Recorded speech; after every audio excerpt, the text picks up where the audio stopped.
Dobrý den, dovolte, abych se představil, jsem Jarda Zálka, nacházíme se na terasách restaurace Mánes, kde jsem šéfkuchař.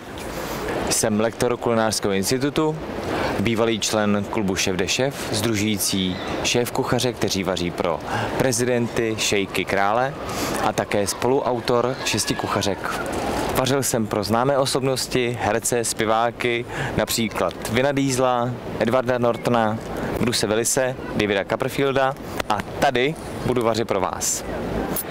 Náš pořad nebude jenom o grilování, bude také o přípravě dezertů, koktejlů, salátů a jeden z nich si právě připravíme. A bude to salát červené čekanky, řepy, majonézy vanilkové a medových ořechů. A jdeme na to. Představím vám ingredience, které budeme používat na salát. Máme tady lichořeřišnici, máme tady bílou čekanku, červenou čekanku, begony, jabka marinovaný, medové ořechy, olivový olej, voda, sůl, ocet vinný a med.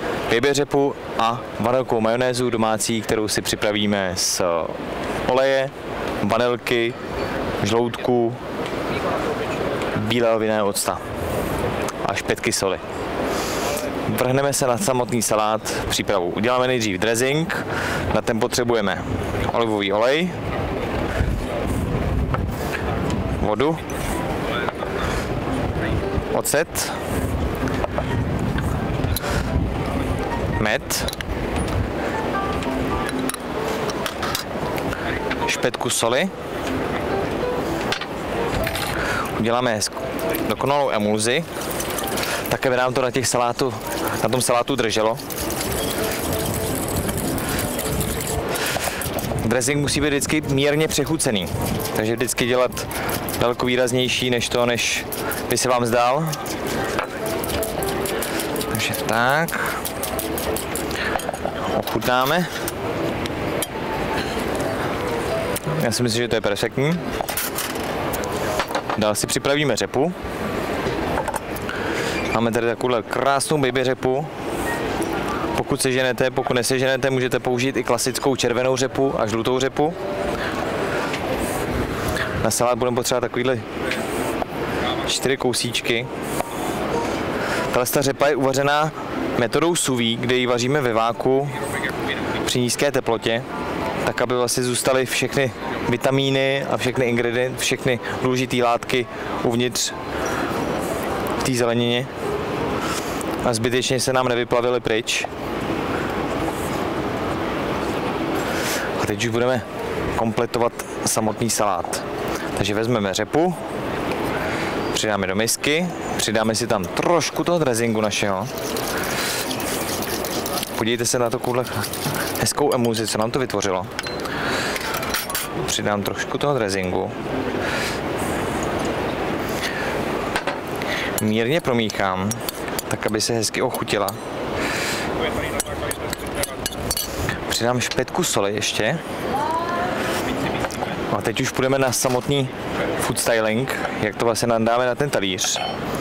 Takže máme tady vanilkovou majonézu. To je taková netradiční vlastně kombinace vanilkové majonézy, řepy, oříšku, ale perfektně se to k sobě hodí. Tady máme marinovaný jabka. Ty jsme si namarinovali do bílého vína, cukru, se špetkou vanilky, protože vanilka se nám tam prolíná víckrát. Tady máme medové ořechy. Med už máme v tom dressingu, ale ještě to podpoříme trošku. Takže takhle dáme ty medové ořechy na každý ten kousek těch jablíček. Tak. Super. Teď už tam dáme zase řepu. Takhle opřeme.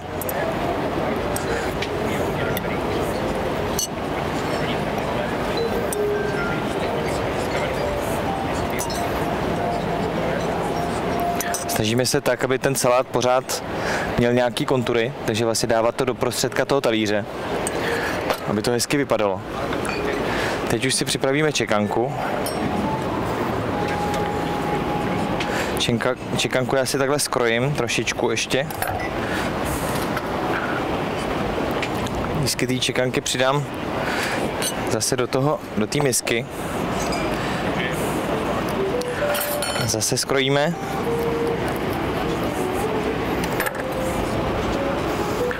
Tak, vezmeme červenou čekanku, uděláme to samé. Tak. Až tam takhle zbydou krásné lístky. Zase přidáme trošku toho našeho dressingu, který jsme si připravili. Ještě mírně promícháme, aby se krásně salát spojil a ty čekankové listy byly hezky ochucený. Nemusíte se bát, vlastně, když si to budete dělat doma, tak si to do toho šáhnout klidně rukou, abyste měli jistotu, že jsou všechny ty saláty vlastně hezky pokrytý. A teď už budeme tady aranžovat takhle ty čekankové puky.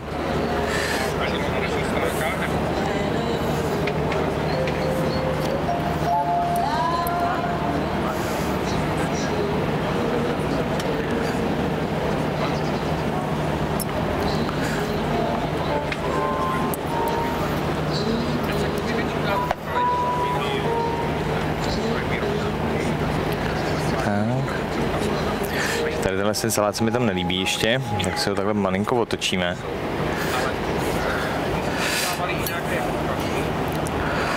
Ještě, to bude stačit. A teďka přidáme lichořeřišnici, tady máme krásný kousek, ona je taková štiplavá, jo, takže dá tomu salátu další rozměr. Takovou mírnou peprnost, pikantnost. Lichořeřišnice je velmi podobná s klasickou řeřichou, chuťově. Ale má zase také ještě jemnější tóny a nádherně ještě vypadá.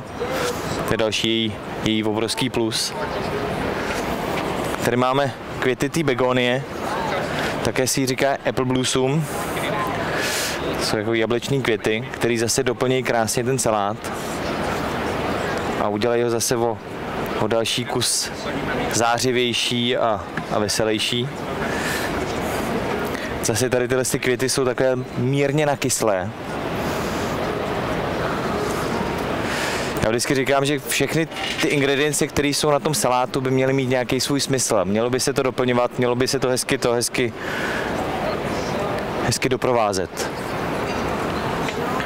Takže takhle už budeme finišovat pomalinku a máme krásně dodělaný jarní salát.